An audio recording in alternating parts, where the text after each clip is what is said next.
Assalamualaikum warahmatullahi wabarakatuh. Kita ketemu lagi di video tentang geologi. Jadi kali ini kita akan membahas proses diagenesis, produk diagenesis. Salah satunya yaitu dolomitisasi, khusus diagenesis pada batuan karbonat. Sebenarnya ini adalah video yang ditujukan untuk menunjukkan aplikasi dari penggunaan software ImageG, dan sekalian kita akan membahas sedikit mengenai dolomitisasi. Apa sih dolomitisasi dalam diagenesis batuan karbonat tersebut? Nah, jadi dolomitisasi itu adalah proses berubahnya mineral karbonat dari kalsit menjadi mineral dolomit, di mana mineral kalsit itu memiliki jari-jari atom yang lebih besar dan mineral dolomit itu memiliki jari-jari atom yang lebih kecil, sehingga dia nanti akan berpengaruh pada porositas dan yang lainnya juga. Bagaimana terjadinya dolomitisasi? Proses dolomitisasi bisa berupa replacement atau penggantian, melalui proses presipitasi atau berupa sementasi yang dapat terjadi pada lingkungan mixing zone. Ini pertemuan antara freshwater dan saline water, atau di boreal. Jadi, selain itu menurut Gregg tahun 1984 dan Sibley, faktor utama dalam pertumbuhan kristal dolomit adalah temperatur. Jadi selain dia berada pada mixing zone atau di boreal, temperatur juga mempengaruhi terbentuknya mineral dolomit. Mempengaruhi apa?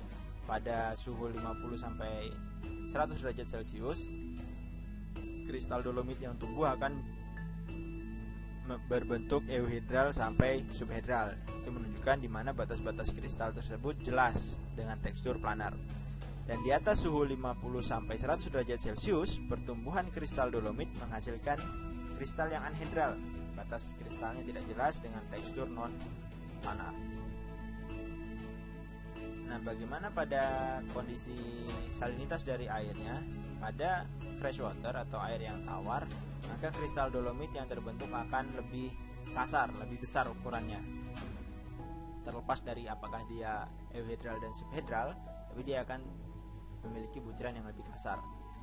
Dan pada hypersaline atau air yang sangat asin, dia akan memiliki kristal yang lebih halus dibandingkan yang air yang tawar.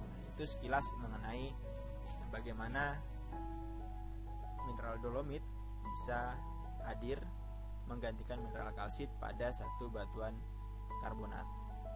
Nah, tujuan dari video ini adalah menjelaskan bagaimana kita menghitung persentase dari mineral dolomit pada satu sayatan tipis yang telah diberikan stain berupa alizarin red S untuk membedakan mana kalsit, mana dolomitnya.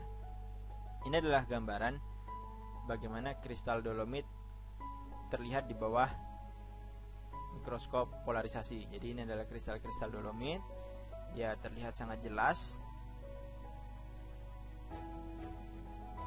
Ini adalah kristal dolomit, dan yang warna biru ini adalah pori dari si batuan yang telah diberi larutan berupa blue dye untuk membedakan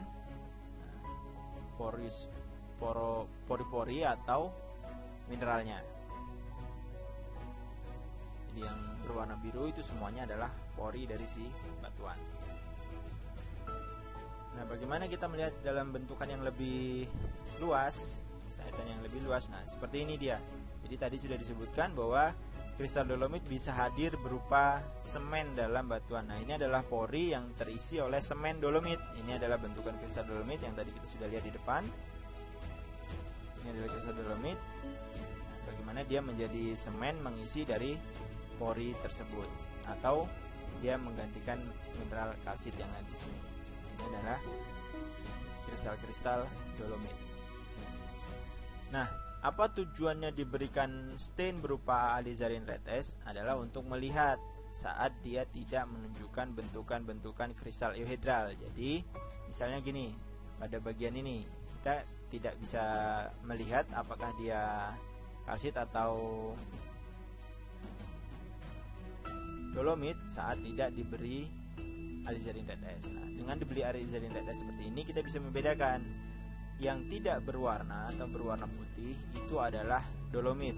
Sementara yang berwarna merah ini adalah mineral kalsit. Nah, jadi nanti kita harus menghitung berapa persen mineral dolomitnya dan berapa persen mineral kalsitnya. Salah satunya adalah menggunakan software ImageG kemarin.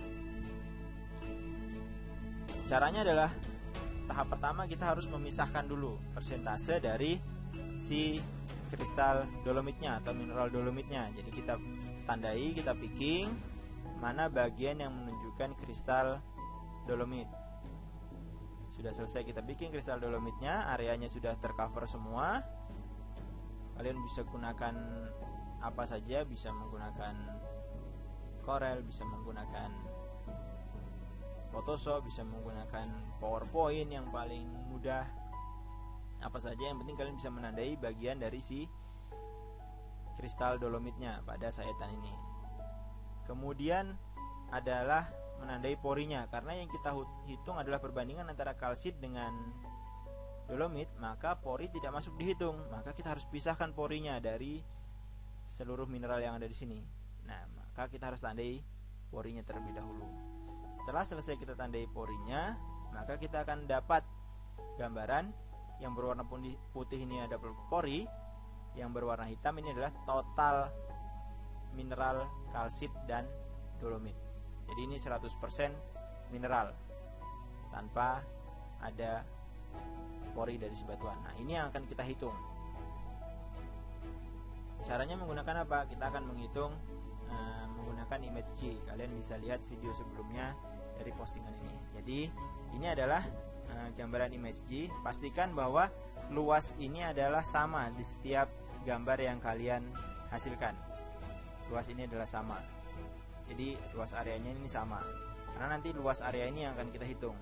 Nah, di sini kalian harus melihat ini adalah total area 2614454 mm karena satuannya adalah milimeter. Jadi milimeter persegi. Jadi ini adalah total area yang menunjukkan mineral dolomit. Kemudian ini adalah nilai dari total area yang menunjukkan porinya. Ini adalah total area yang menunjukkan jumlah antara mineral kalsit dan dolomit. Nah, setelah itu kita harus menghitung persentasenya.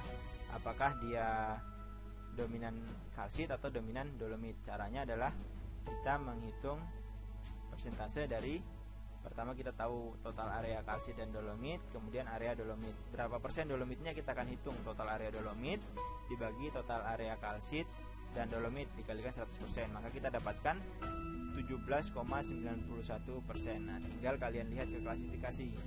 Ini adalah jenis batuan karbonat yang mana. Jadi cukup simpel untuk membuat persentase dari nilai dolomit menggunakan analisis nada kimia ini atau analisis stain menggunakan alizarin test. Ini mungkin itu aja video cara kerja kali ini. Jika ada yang ditanyakan silahkan tuliskan di kolom komentar atau bisa langsung menghubungi saya untuk lebih jelasnya. Terima kasih. Assalamualaikum warahmatullahi wabarakatuh. Have a nice day.